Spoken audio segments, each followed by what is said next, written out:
Somewhere right now, a woman is staring at her own husband, and she is absolutely certain he is not real, not confused, not joking, completely certain. She believes he has been replaced by an identical imposter. This isn't a movie plot, and it isn't a metaphor.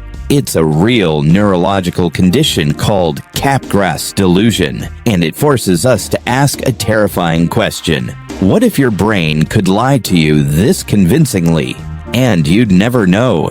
Here's how facial recognition actually works inside your brain. When you see a familiar face, two separate systems activate. One system identifies who the person is visually. The other system generates the emotional warmth of recognizing them. Normally, these two systems fire together seamlessly, instantly. You see your mother's face, and you simultaneously feel love. The visual match and the emotional response arrive as one experience. You never notice they're actually two separate processes. In Capgras Delusion, something breaks this connection completely. The visual recognition system still works perfectly, still identifies the face, but the emotional response, the feeling of familiarity, never arrives. And your brain is left with an impossible contradiction to explain.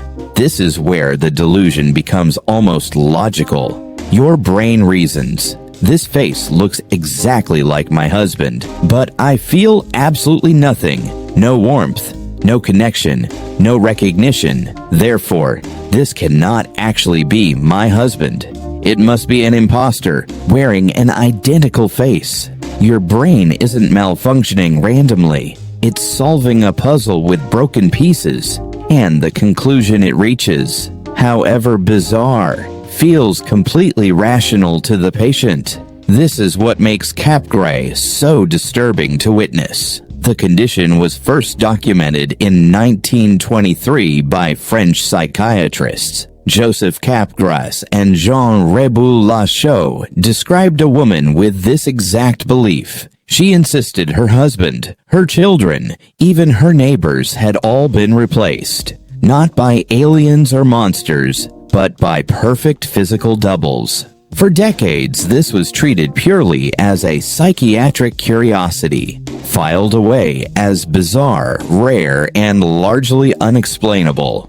Then, in the 1990s, neuroscientists began studying actual brain damage cases, and the pattern that emerged changed everything we understood about it. Researchers found consistent damage in patients with Capgras delusion, specifically damage to the connection between the visual cortex and the amygdala. The amygdala is your brain's center for emotional processing and threat detection.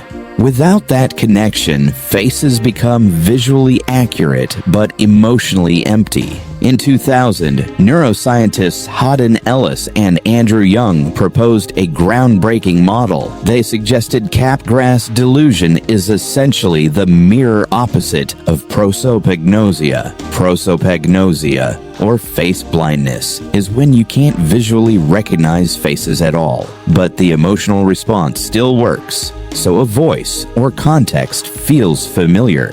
Capgras delusion flips this completely. Visual recognition intact, emotional response gone. This gave researchers something remarkable, a working model of consciousness itself, because it revealed that recognizing someone isn't just seeing them accurately. It's the fusion of vision and feeling happening together, invisibly, every single time. Real documented cases reveal just how convincing this delusion becomes. One patient insisted his father had been replaced, despite identical appearance and voice. He would speak to his father calmly, then insist he was an actor.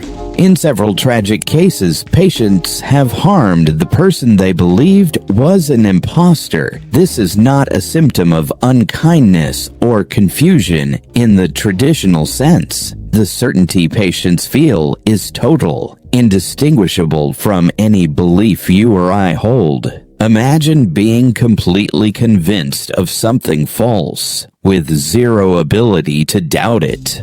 Real documented cases reveal just how convincing this delusion becomes. One patient insisted his father had been replaced, despite identical appearance and voice. He would speak to his father calmly, then insist he was an actor. In several tragic cases, patients have harmed the person they believed was an impostor. This is not a symptom of unkindness or confusion in the traditional sense. The certainty patients feel is total, indistinguishable from any belief you or I hold. Imagine being completely convinced of something false, with zero ability to doubt it. That is the terrifying core of this condition. Capgras delusion typically appears alongside brain injury, dementia, or schizophrenia. It's more common after strokes affecting the right hemisphere of the brain. This side is heavily involved in processing familiarity and emotional context, which is why damage there so specifically targets recognition of loved ones. Interestingly, some patients only experience this in person, never over the phone. They'll have a completely normal conversation with the same person by voice, but the moment they see that person's face, the delusion returns instantly. This detail alone proves the disconnect is specifically visual and emotional, not general memory. Neuroscientists have used this condition to test something profound about the mind. If a single broken connection can override your entire sense of reality, what does that say about how fragile our perception of truth really is? Your brain isn't just recording the world, it's constantly interpreting and constructing belief. Some researchers push this idea even further into unsettling territory. They argue that everyone's sense of familiarity is a constructed feeling, not a fact. You don't actually verify that your mother is your mother every single day. You simply feel that she is. And your brain treats that feeling as proof. Capgras patients are missing that feeling, and their brain fills the gap with delusion. But the mechanism generating your own sense of certainty works exactly the same way. The only difference is that yours, for now, produces the correct answer. This is where the philosophical implications become genuinely disturbing. If a single disrupted neural pathway can convince someone their family is fake, then belief itself, our deepest sense of certainty, is built on unstable machinery. We like to think we know reality directly, clearly, without interference, but every recognition, every feeling of truth passes through fallible biological wiring first. There is no cure for Capgras delusion, only treatment for underlying causes. Antipsychotic medication can sometimes reduce the intensity of the belief. Therapy focused on rebuilding trust and emotional connection can help in milder cases, but the fundamental disconnect between vision and emotion often remains difficult to fully repair. This raises the ultimate unsettling question about the human mind. If your brain can convince you your family are strangers with total certainty, how would you ever know if your own sense of reality was compromised? Certainty, it turns out, is not proof. It's simply a feeling your brain generates. Somewhere tonight, someone is looking at a person they've loved their entire life and feeling nothing but suspicion, wrapped in absolute, unshakable certainty. Not because their eyes are lying, but because their brain stopped feeling what it used to.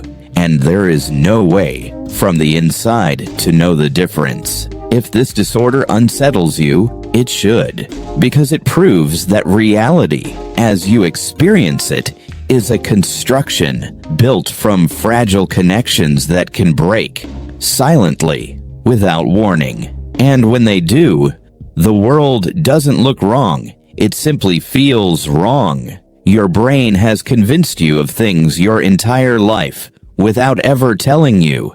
Every face you trust, every emotion you feel, all passes through this same fragile system. Most of the time, it works perfectly, and you never even notice. But somewhere out there, for some people, right now, it doesn't. There are more glitches hiding inside the human mind worth uncovering. Subscribe, and next time we go somewhere even stranger.